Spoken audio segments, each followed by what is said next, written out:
turabaramukije mwese bakunzi b'ikiganiro haracyariho ibyizigiro. Amahoro y'umwami wacu Yesu nakomeze kubana namwe, mwarayizagiwe cyane rwose. Turakomeje icigwa twatangiye kivuga ngo nigute naheba ibintu byananiye. Nigute naheba ibintu byananiye. Birashoboka ko hari ikintu washatse guheba ariko bikanka, wagerageje inshuro nyinshi kugira ngo utandukane naco ariko byaranze. Ariko hariho uburyo wakoramo ivyo bintu ugatandukana navyo. Hari ibintu wakora bigatuma iyo ngeso yakunaniye ibasha kukurekura. Twaravuze ikintu ca mbere na amasengesho. Amasengesho yagiye ahindura ubuzima bw'abantu bamwe ndetse n'ubuzima bw'abandi. Birambwira ngo musenge nimuje mu mosha mabi. Iyo umuntu adasenga arashobora gutwagwa n'ibintu bitandukanye. Kubera gusenga biduhuza n'Imana. Kubera gusenga n'ubuzima bw'umukristo. Kubera gusenga n'ukuyaga n'Imana. Kubera gusenga n'ukwegera Imana. Uko rero umuntu asenga niko aba ariko yegera Imana. Uko wegera Imana niko Satani aba kure yawe. Uko wiyegereza umuco niko umwijima ubandanya uva ku buzima bwawe. Uko wegera itara, uzarebe ahantu hari itara wewe uri kure, ryo uraribona ariko wewe ntushobora kwibona kubera ko iryo tara riba riri kure. Mugabo uko wegera iryo tara niko nawe wibona, niko wa muco w'itara ukumurikira nawe ukabasha kwibona. Uko rero wegera Imana niko Imana yegera ubuzima bwawe, niko ingeso runaka iba yarase kuva mu buzima bwawe igenda ikita, igenda ikuvamo. Ikintu cya kabiri twavuze ngo nukuba hehe mu ijambo ry'Imana. Nkuko Imana yabwiye Yoshua ngo nagume mu byagezwe by'Imana, agume mu ijambo ry'Imana, ntatambamira iburyo cyangwa ibumoso ngo arivemo ariko arikomezemo, ngo niho azagira amahirwe ku bintu byose azakora. Nimukeneye amahirwe mu buzima bwawe akomeye, ibintu byose byawukora bikorere mu ijambo ry'Imana. Kubera ijambo ry'Imana bivuga ngo urutare nibuye, iyo umuntu aryubatseho isegenya iraza, inkukuri gatwaza byose bigasuriraho. Ariko umuntu yubatse ku ijambo ry'Imana birivuga ngo aguma ahagaze. David avuga ngo nabitse ijambo rya mu mutima kugira ngo noye kugucumuraho. Ikizatuma udacumura ni ijambo wabise mu mutima. No musaba Kristo ntibagitinya Imana, ahubwo batinya pasiteri, batinya abarongozi babarongoye. Yaba umugore atinya umugabo, umugabo nawe agatinya umugore. Mbega madame ntambona, umugabo agakwega maraya, agakwega uyundi kubera amaso ya naka atayikaramubona. Ariko akibagirwa ko hejuru yabo bose hariho Imana ibona byose, idahishwa, itanyegezwa, izi nibiri ndani mu mutima w'umuntu. Rero niyo mpamvu rero buri ngeso yose birashoboka ko watandukana nayo. Bibiliya irabivuga hano mu cyete cya mbere Paul yandikiye abikorino ibice byaho ni 10:23. Havuze ngo byose turabyemererwa ariko ibitugirira ikimazi si byose. Byose turabyemererwa ariko ibyubaka si byose. Bavuze ngo byose turabyemererwa ariko ibitugirira ikimazi si byose, kandi byose turabyemererwa ariko ibyubaka si byose. Nubwo byose tubyemererwa ariko si byose bitugirira ikimazi, nubwo byose tubyemererwa ariko si byose bitwubaka. Hari ibindi bintu bidusambura. Nubwo wemererwa kunywa inzoga ariko bizarangira isambuye ubuzima bwawe. Nubwo wemererwa kunywa itabi cyangwa ubwo rumogi ariko bizarangira rusambuye ubuzima bwawe. Kandi ubuzima bwawe ni inzu y'Imana, ni ingoro y'Imana, Imana ibamo, Imana igenderamo, Imana ikoreramo. Byose urabyemererwa nibyo ariko si byose bikugirira ikimazi. Rero hitamo gukora ibikugirira ikimazi, hitamo gukora, hitamo kuba mu bintu bifite ikimazi mu buzima bwawe. Kandi ikindi naco uje wiyumvira kinyuma ya buno buzima hariyo urubanza, inyuma y'urupfu hariyo urubanza, hariyo ubundi buzima. Ntiwibaze ngo upfuye bizaba biheze. Oya, abantu bose bazahagarara imbere y'intebe y'Imana, buri muntu wese acirwa urubanza rukwiranye n'ibyo yakoze. Kandi birivuga ngo Imana izahemba umuntu wese ibikwiranye n'ibyo yakoze. Ibikorwa byose umuntu akora birafise impembo akiri muri buno buzima ndetse n'inyuma ya buno buzima, ari bibi ari byiza. Birivuga ngo icyo umuntu abiba nico azimbura. Ukurenganya abandi abandi niko nawe bakurenganya, kugirira nabi abandi niko nawe bazakugirira nabi. Icyo umuntu abiba nico azimbura. Imana ishimwe cyane.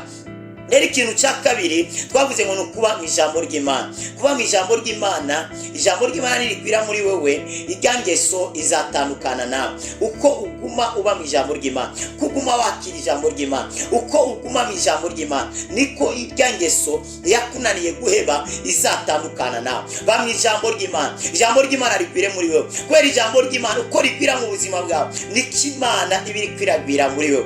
Ko Imana yuzura mu buzima bwawe, niko Satani arekura ubuzima bwawe. Mbibutse ko umubiri ni igikoresho gikoreshwa n'abantu babiri. Umubiri ushobora gukoreshwa na Satani, kandi umubiri ushobora gukoreshwa n'Imana. Umubiri rero umeze nk'ibido.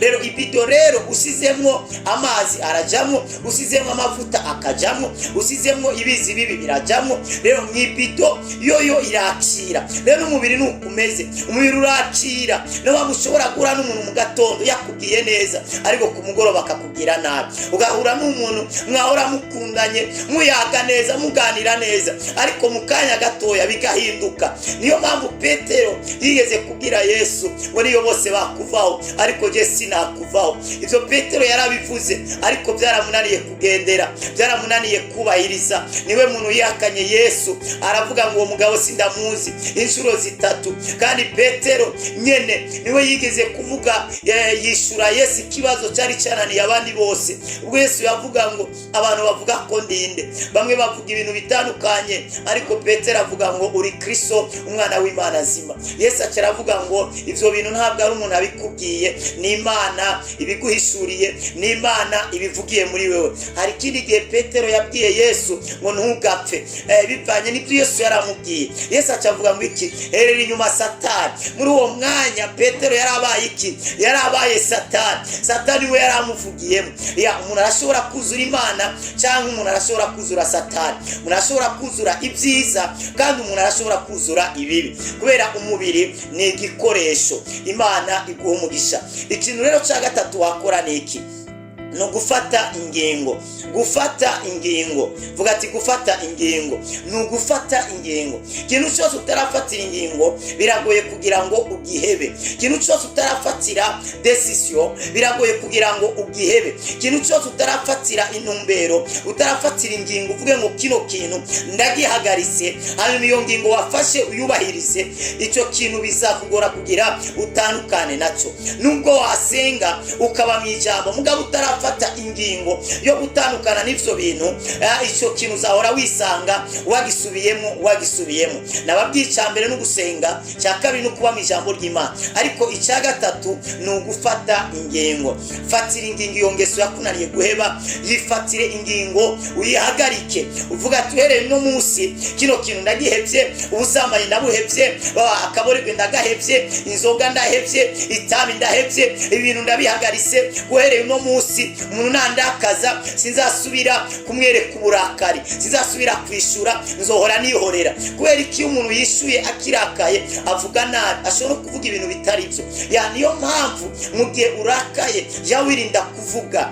Ikintu cyose uragifatira ingingo. Birashoboka ugiye kuraba urya muntu birangira agutaye mu cyaha, urashobora gufata ingingo ivuga ngo hari uriya muntu sinzasubira kujya kumuraba. Birashobora yuko ugiye mu kabare, birashoboka ko birangira ugizene, birangira unyoye inzoga kandi wari ugiye kwinywera agafana. Fata ingingo yo kudasubira mu kabare. Alebo sibahaya. Fatira ingingo icyo kintu. Vuga twere no munsi nzosubira kwiba. Urashobora gufata ingingo. Imana izagufasha sero n'ingingo nawe wafashe. Nuhitamo kubigumamo, Imana izakureka. Kubera ko Imana nta muntu ifata ku nguvu. Imana ntabwo isunika abantu. Oya, Imana itwereka icyiza n'ikibi, amatwe tugihitiramo. Niyo mpamvu rero wewe urakwiye gufata ingingo yo guheba kiya kintu cyose kibi. Fata ingingo yo guheba urya mugore w'abandi. Birashoboka ko ari we akubeshejeho, birashoboka ko urya mugabo w'abandi ari wakwishurira amashure, ari wakubeshejeho. Fata ingingo yo gutandukana nawe. Wo tumuba utize, ako wiga mu mangetengete, ako wiga wize kubera ubusambanyi. Niyo mpamvu abantu benshi barize bakabura ubuzima, abandi bariga bakabura aho gukora kubera kubera bize mu manyanga. Hari n'abandi amadiplome babaye buyagure, hari n'abandi batanga amafaranga bakabasunikira mu wakangahe yadubura, bakatanga amahera bakamusunikira mu wakangahe. Ugasanga umuntu yarize mungaba ivyo yize ataco abiziyo. Ugasanga umuntu yarize ariko yize mu busambanyi. Ugasanga umuntu yagiye mu kazi ariko agenda mu kazi ariko arize kuryamana na deji. Ugasanga umuntu ibintu vyaramubase, ingeso runaka yaramwigaruriye ku buryo nta kibuja, nta kintu gishobora gukora iyo ngeso. Ugasanga uno musi yabihevye mu gatondo, ku mugoroba yasubiriye. Icya mbere senga Imana, icya kabiri bama ijambo ry'Imana, icya gatatu fata ingingo. Birashoboka nufata ingingo k'icyo kintu cyatandukana nawe. Nufata ingingo yo guheba ikintu runaka, tutandukana n'abo bantu bagusunikira muri ivyo bintu. Ikintu cya gatatu aricyo ndangirijeho, gufata ingingo. Ejo tuzababwira ibindi bintu bingahe wokora kugira ngo utandukane n'ingeso cyangwa n'ikintu cyakunaniye guheba. Turafise ibintu bishika ku 9. Tugarukirije ku cya gatatu, tuzakomeza tubabwire n'ikindi kintu wakora kugira ngo utandukane n'ingeso yakunaniye guheba. Data mu izina rya Yesu ndasengera umwene data, birashoboka ko ari ibintu byamunaniye guheba, yagiye afata ingingo akisanga yasubiriye. Ariko mwami Imana, ndasenga mu izina rya Yesu, ino mihemu imurekure, ino mihemu imurekure mu izina rya Yesu. Iyi ngeso imurekure, yakire kubohoka, yakire ukwidegembya, yakire amagara meza, yakire intsinzi. Iyi nyota ya bino bintu nimuvemo mu izina rya Yesu. Yakire inyota yo gusenga, yakire inyota y'ijambo, yakire inyota yo gukora ibyiza, yo gukora ibintu bimwubaka bitamusambura mu izina rya Kristo Yesu. Amen. Mwarahizagiwe cyane. Wibuke gukora subscribe, wibuke kugira partage ku bandi kugira ngo bashikirwe n'ino nyigisho, kandi ikindi naco wandike muri commentaire ugize ikibazo. Ukaba ukeneye kandi gusengerwa cyane ari umutwaro ukeneye kuduha kugira ngo tugufashe gusenga, WhatsApp yacu ni iyi +257 65 986 540. Turayandika no ngaho munsi, urashobora kuyifataho. Imana iguhe umugisha.